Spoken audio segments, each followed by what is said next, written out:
কবি নজরুল ইসলামের একটা কথা ছিল কিংবা একটা লেখা এরকম ছিল, আমি জানি চিরজীবন আমাকে কাটতে হবে, কারণ আমি যে তোমাকে চেয়েছি।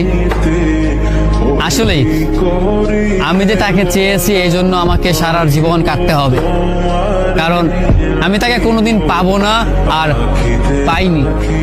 পাইনি বলেই আমার কান্না করতে হয়।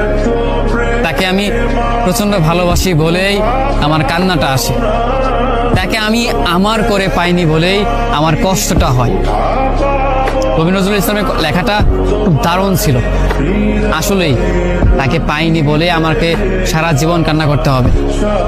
যদি সে আমার এই ভালোবাসাটা বুঝতো, আমার এই অসীম ভালোবাসাটা বুঝে আমাকে একটু বলতো যে আমি অন্যদের মতো কখনোই তোমাকে ছেড়ে যাব না, তাহলে বিশ্বাস করুন পৃথিবীতে হয়তো আমার চাইতে সুখী মানুষ আর কেউ হতে পারতো না।